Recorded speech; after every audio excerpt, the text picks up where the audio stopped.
Hi, I'm Mike Messier, and welcome to Messier Mantra. This is a show where we feature interesting personalities, people that I like and I think you'll like. On this episode, we have a very special young woman. She's an actor, and her name is CAILEY CALISI. CAILEY, welcome to the show. Thank you so much for having me. It's great to have you. Thank you. Always ask this, did I get your last name correct? Yes, you did. Okay, great. And we were talking off camera, and that's mostly an Italian name. Yes, it is Italian, yes. And your family, you told me that you're first generation Italian to America, is that right? Yes, my parents were born overseas, and they were actually born in Germany. Wow. Yeah, and then they came here, but they're Italian. Do you have siblings, CAILEY? No, I'm an only child. Okay. Yeah, raised by a single mom. Okay, that's great. Yeah. And how, if I could ask a little personal question, Sure. tell me if it's too much, but being an only child, that's something that kind of influenced your life with the attention or with the lack of siblings? What do you think? Absolutely, because my mom, being a single mom, she was working all the time, and as soon as I was able to stay home alone by myself, and even before that, I just had to find ways to entertain myself because it was just me and her, or just me. Mm-hmm. So I was always playing make-believe and playing different characters and different scenarios, and like dress up different costumes for all the different characters. That's great. Yeah. What was some of when you were kind of in this imaginary world that you created, which is awesome, what were some of the characters that you remember that were really fun and special for you? I really loved to play a queen, Yes. a queen, but more of like Lord of the Rings, like a fantasy world type of queen. I really loved that. And when I was little, I thought I actually was Simba from The Lion King. Okay. So I played lions a lot, and I played assassins a lot. I would take like the extensions that you put on the vacuum. Yes. And I would use those as weapons. So those ones really stick out. And ballerinas. Wow. There's a co-star. Now, we talk about we'll talk about some of the videos that people can see. Mm-hmm. You make these videos that I find very inspiring. Oh, thank you very much. Yes, and where can people see your videos, CAILEY? On YouTube. If you go to bit.ly/lovecaylee, you'll find my page. Okay, Yeah. and these videos are kind of actor-based, but not always. Right. I find them to be mainstream enough that people can really attach to them. And I actually compared your videos to a hero of mine, The Warrior. Remember I showed you those links? Yeah, thank you so much. That's a huge compliment. Thank Yeah, you. he was, people might remember him as the Ultimate Warrior, wrestler, beat Hulk Hogan, etc. And but your videos are kind of in that same vein, much different look, Yeah. because you're not a 260-pound screaming guy, Not quite. Yeah, but the messages that I find are very inspiring and motivational, and kind of like a get off your butt and do something, but at the same time in a nice kind of meditative fashion. Thank you very much. What inspired you to do these videos? Well, I believe my purpose in life, why I'm here in this form, is to spread peace and love and joy and truth through the art I make to the world, through film and through acting, and I am eventually going to do that through, mainstream feature films, but I thought it would be great practice to do that in my own little shorts. So that's how it got started. And I really didn't expect anybody to watch them because, not a lot of people outside of the New England acting community know me. And but people I work with will come up to me and tell me that they really enjoy my videos, or friends of friends of friends who I will just happen to meet with them will tell me that they really enjoy them, and that's just huge. It's such a big compliment because I don't really think about anybody watching them. It's just, I'm just practicing, I guess. Would you do them with an iPhone or a little camera? I do them on my iPhone, but I did get a GoPro to start doing them, and I can make more interesting edits with them. So I'm really excited to do that. And they're pretty. I think they're good quality because you can. Thank you. With video, audio is key. Yes. Because if you can't hear somebody, then you're like, what's going on? Right. Yeah. But obviously, photogenic, and obviously you have good audio. Thank you. On your videos, so it's very nice. Thank you so much. I try to mix it up and keep it interesting. So I don't always. Sometimes I'll do them in my car because it's quiet. But I like to go hiking and have my dog for a walk and do them or something like that. Charlie the co-star? Charlie the co-star. Yeah, that's my man, Charlie. Yeah. What kind of dog is Charlie? He's a black lab. Okay, Yeah. and he's very photogenic himself, very friendly. Yeah, he's better looking than me. He's very handsome. I don't know about that, but he's a good doggy. Yeah, he is. And he seems to be very happy. And yeah, he's a blessing. He's just full of love, and that's all he wants to do is love. So I think that's very fitting. But How did you get Charlie in your life? It's a funny story. I always wanted my own dog, but we couldn't afford one, or we move like every 2 years. My mom's a gypsy. Yes. So, it's not the best life for a dog. And then, I don't know, one day, I'm unyielding. If I want something, I never give up on it. So one day she just finally threw her hands up and she was like, fine, let's just get a dog. And we just stumbled upon a breeder's website, and then they interviewed us a bunch of times, and we started going to visit the litter of puppies when they were like 3 weeks old, and we would go back every week and play with them, and he picked us. So that's great. Yeah. And that's what a nice pet will do. Yeah. Whether it's a dog or a cat. Yeah. They'll kind of, they'll make it known that this is it. I'm going home with somebody today. Yes, absolutely. That's great. Did you have other pets growing up? Oh, yeah. We've always had animals. We've had cats, and I had a bunny rabbit, and I'm actually an equestrian, so I had my own horse for 7-8 years that I trained and raised and showed, and that's exciting. I've always ridden horses, and we had a little dog named Max. Yeah. Yeah. So we've always had animals. Now this equestrian thing. Yes. That's a whole topic right there. Yes. So let's get into it a little bit. All Let's right, talk sure. about that for a few minutes. The power and the magnitude of the horse in general is awesome. It's amazing. They're incredible, incredible animals.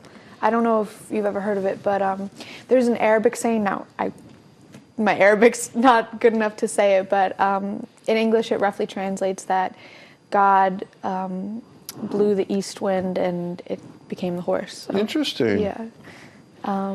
What was your question about horses? Well, it was more of a statement. I just said like horses are really cool. They're awesome animals, and they seem to have this kind of zen-like quality themselves, and so what's it like? I've never ridden a horse myself, so what's it like for you to do that? It's my other gift, I guess you could say. It keeps me sane to be around horses and to ride, and it's so fulfilling to be one with an animal of that size and magnitude and power, and to be in sync with them, and to ask them and they give you, and to understand each other. It's a really special thing, and it takes a lot of work to be great at it. It's very, very challenging and demanding, and it's not easy at all, but it's one of the most rewarding things that I've ever experienced. I want to ask you a little controversial question, not too controversial. Lay it on me. What do you think of horse racing? Is that something you like or don't like, or in between? It's hard because it's 142 years now that we've been racing horses, and I don't like it because they start riding and training horses before their bones are developed and before they should be ridden at all. So, and that's why a lot of them die or need to be put down, because you're racing a 1,500-pound animal with like a 110-pound man at 45 miles an hour with other horses when their bones aren't developed. Okay. So I personally, I don't like it. I think, now it looks like a very beautiful thing, at Churchill Downs and the Triple Crown, and I think that, it could wait. Their longevity for their life can wait a few years, if they were going to be raced, but that's just not how it is. So. Well, I'm glad I asked the question, because that never occurred to me. Oh. What you just said. No, I just didn't know about the horses getting to a certain maturity point. Oh, yeah. Never knew that, so yeah. Glad I asked. And it's interesting what you just brought up with the horses and their safety, because I think you could take that same conversation, apply it to vegetarianism, apply it to zoos, yeah. apply it to wearing leather or fur. It is kind of a Pandora's box of a conversation. It is, absolutely. You know, I read a book, or I like to listen to audiobooks. Me too, yeah. Yeah. So this one was, it had an interesting name. I don't know if they'll drop it on the audio, but the name of the book was Skinny Bastard. Skinny Bastard. And it was the sister book of, man, I'm going to drop me all over the place, but Skinny B, you know, for ladies. Yeah. And so the book kind of hooks you in, thinking, oh, I'm going to lose a few pounds, blah, blah, blah. And then what it does is it swerves you, and it's actually a call for veganism. And the book goes into this great detail of how animals are processed for food. Yeah. And I was like, horrible. whoa, are you a vegetarian? Kind of. Yeah. A little, mostly. I do eat fish, and around the holidays, you know, I'll eat turkey or pork roast, but mostly I eat a lot of pasta and lasagna, so, and salads and soups. But I actually read a book similar, I don't think it was, where you're referring to, and just what they do to the animals. And I'm such an animal lover. Yeah, I know. I feel like I'm a bad person eating meat after you aren't ignorant anymore of what happens. So. Right. It's a tough world, you know, because No it's hard kidding. to eat anything. You'll be eating like a piece of bread and like, oh, the bread's, you know, giving me a guilt trip here, you know, or something. Or, I mean, even they, you know, I don't want to freak out the audience too much, but they say that if you listen closely enough, or they have monitors on grass, you know, just like regular grass. Monitors on grass? Yeah, when they mow the lawn, you hear the grass like freaking out a little bit. Oh, right, because it's I'm not living. making this up. I know. I've heard of it. I've heard of it. I have. What a sick world. But let's get on focus and let's talk about. At this point, we're kind of at the halfway point of the show. Oh, okay. So the show is called Messier Mantra. Yes. And you probably have a lot of mantras because I watched your videos. I do. And also on Facebook, especially because I'm more of a Facebook, you know, user than anything else. But you'll have these quotations from famous people. Yes. And so give me a mantra, Kaylee. Trust that your soul has a plan, even if you can't see it all yet. Trust that your soul is leading the way. That really resonates with me. I love that one. It's not verbatim, but it's Deepak Chopra. Oh, yeah. Who said that? The 7 spiritual habits? Yeah, or something like that. Yeah. And I really, it's not really a mantra, but Virgil, do you know who? The writer? Or yes, the writer. Greek writer? Yes. Yeah, okay. He said, fortune favors the bold. Yes. And that one was really important to me as well.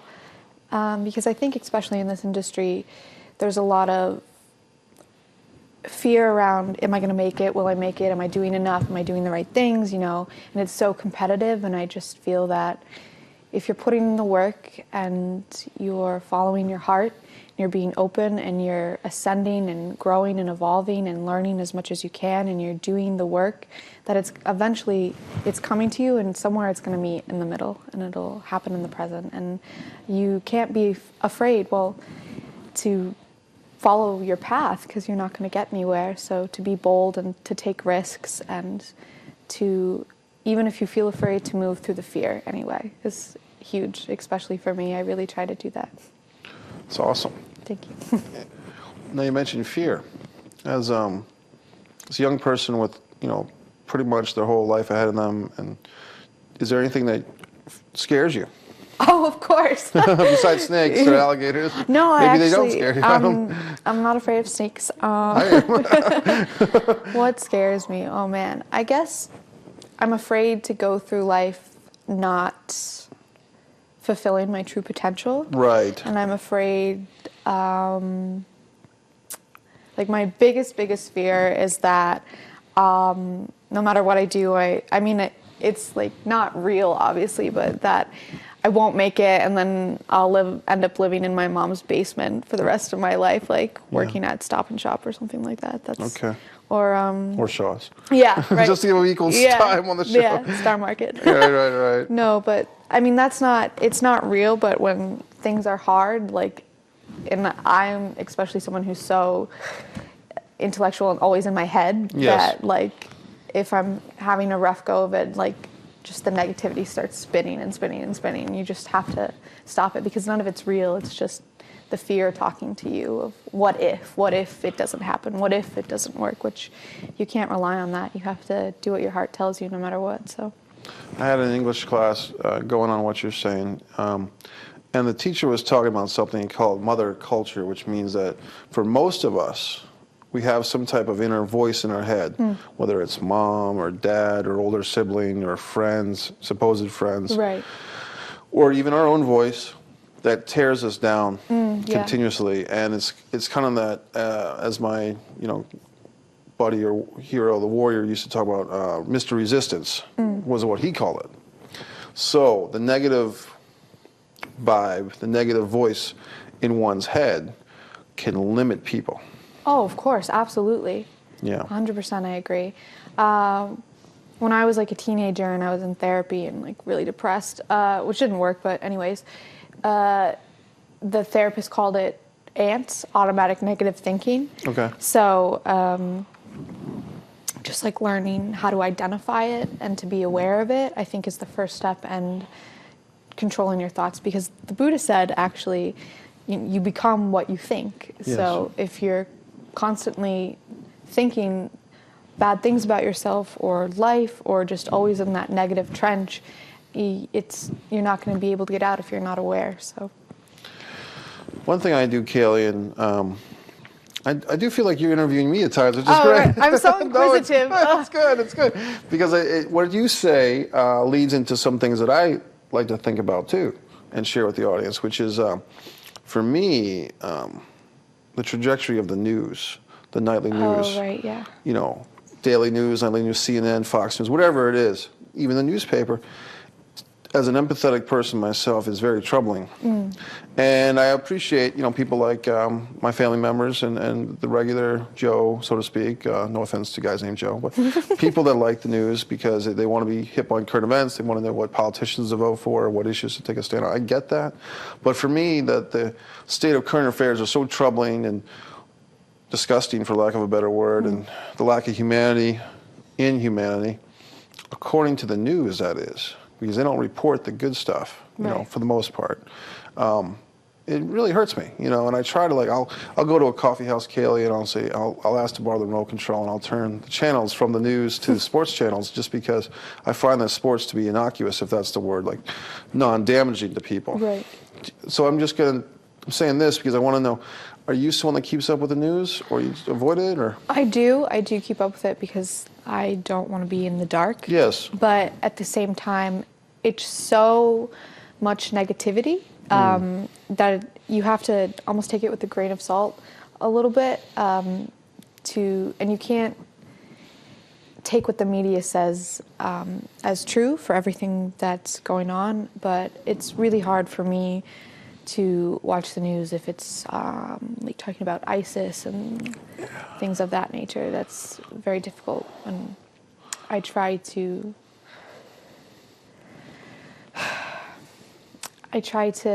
be aware, but at the same time, to be afraid is like letting them win. Right. And so I try to believe that what the UN stands for and America, things will work out eventually in the end. You're ahead of me. I know we're on a whole other topic. No, it's good, because this is what the Messier mantra is all about. It's a free form. And what I find interesting about you, and what you just said, is you're ahead of me as far as current events, because I'm so shell-shocked by the fear, you know what I mean, that I like what you're saying, which is, and I understand probably that you have the balance because you go on the walks with Charlie. Yeah. You know what I mean? And do your videos. And do you meditate? I do. I do meditate. I'm going to be honest, I don't meditate every day, but there's a huge difference between when I do and when I don't. And I try to meditate when I get up in the morning, and if I'm really struggling with something or something's really challenging me that I meet through the day, I try to take a moment and breathe and meditate and get back to my center instead of reacting. So I do meditate. It's very helpful. I recommend it. If you don't mind, because I'm sure everybody meditates differently, but there's probably somebody in the Seekonk viewing area, or when we get the show on YouTube, that's probably watching the show saying, okay, meditate sounds good, I heard that before. Someone's wondering what to do. Is it breathing exercise? Is it turning off all the phones, all the TVs? Is it? Yeah, what do you do? Absolutely. If you're looking to meditate, I would turn off all distractions, try to find a quiet place and to start, so you can start on an even ground, and to listen to your breathing. Breathe in through your mouth. In through your nose and out through your mouth. Yep, you get that, very good. And to stay focused, I listen to my breathing. And there's a lot of different exercises you can do, like breathing in for 5 counts and then letting out for 5 counts, and then breathing in for 6 counts and not holding your breath, but stopping breath for maybe 5 counts and then expelling all the breath out of your lungs and such. Where do you do this geographically? Like in your home or on the gym? Or? In the morning I start in my home. Yes. But throughout the day, if something's really bothering me, I'll do it anywhere. It doesn't take but 10 seconds to focus on yourself and on your breath and to get back to your center and what you know to be true. And it's really so beneficial, and I really think everyone should do it. And if you're not comfortable with it, just try doing it for 5 minutes. 5 minutes just breathing and focusing on your breath, and that's all. And then you can just build up if you're interested and really want to do it more. It really develops quite quickly. That's awesome. Yeah. Do you do yoga, Pilates? I do yoga, yeah. I'm a yogi, absolutely. That's great. Yeah, it's a spiritual practice, and I prefer yoga much more over church. So going to a yoga class is like going to church or temple or mosque. Yoga's really, really something that's changed my life. Do you go to a group class, or are you on your own? Or I do on my own at home, but I do go to classes when I do have time. I'm really, really busy, but I try to at least go twice a month to a group class. That's great. Yeah. Yeah, I've when I was doing yoga 3 years ago, 3 and 2, and I felt so much better. Yeah. And I've fallen out of it. I'm like, oh, you know why? It's a little interesting story. The gym that I went to went from 7:15 in the morning, which was just about doable for me for a class. I cranked it up to 6:45 in the morning. Oh, wow. I'm like, come on. It's not my time anymore. This is somebody else's time. I miss it. It's good. Not an early bird? I think I am. You really? 6:45 is kind of pushing it, because I'll stay up late too. You know what I mean? Oh, okay. I'm on Facebook late at night reading your posts and watching your videos. There's a lot of activity on that Facebook thing. There's a lot of we talk about that off camera a little bit. Good information, bad information in the world of social media. Yeah. Are you someone? Well, I kind of know the answer, but are you someone that you feel like you're kind of a master at the top of the game of the social media? No, not at all. No. I have so much to learn. I've definitely taken, as an actor, you are your own business. So Facebook, Twitter, Instagram, YouTube, you need to be on them, and you need to be present in the world. And there's a huge social media, like network marketing yourself. So I know a thing or two, but I would not call myself a master at all. Everything's perspective, because for some people I would be a computer expert. Oh, okay. I'm not. There's a lot of things on the computer, editing and all types of good stuff, that even though I'm involved in film, I am totally clueless, when it comes to certain things. But if you give me final draft screenwriting software, I'll get that going. Yeah. So I'm just saying that everything's perspective. Like you, absolutely. With your social media presence, at least what I've seen, I would say, oh yeah, Kaylee knows what she's doing. And then, you know what I mean? But you might disagree, Sometimes I feel adequate. Yeah. But, I'm human, so it's not an everyday thing that I feel like I'm on top of it, so. You know what? We have about a minute and a half of this episode. Okay. We're going to bring you back for another episode. Sure, that'd be great. The thing that I find interesting, Kaylee, is that CAILEY CALISI. Yes. If I'm saying that right. Yes. We introduced you as an actor. We've talked about everything besides acting. Yeah. So on the next episode, we're going to dig into your acting. I would love that. Thank you. But is there anything on this episode that we talked about that you would like to just refresh or refrain for the audience or clarify for? I would like to refresh. The most important thing is to follow your heart and to listen to what your heart tells you to do, because that's your purpose. And everybody has a purpose, and everybody has a path that they are meant to walk. And I truly believe that if you follow your heart, you'll find where you're meant to be. That's terrific. And so we just want to say, thank you so much for being on this episode. We're going to bring you back for next episode for our audience watching the Messier Mantra, and truly a special guest. And thank you. And you came all the way from Boston. Boston, wow. How long have you lived in Boston most of your life? Like 2 years, 2 years, not very long. Okay. Almost 3, yeah. Where'd you come from before that, real quick? I was living on the Cape. Okay, cool. CAILEY CALISI, thank you so much. We'll see you on the next episode of Messier Mantra. Thank you for watching the Messier Mantra. We've had a great guest, CAILEY CALISI. We want to thank her so much, and thank you, the audience of Messier Mantra. We'll see you on the next episode once again with CAILEY. Thanks for watching.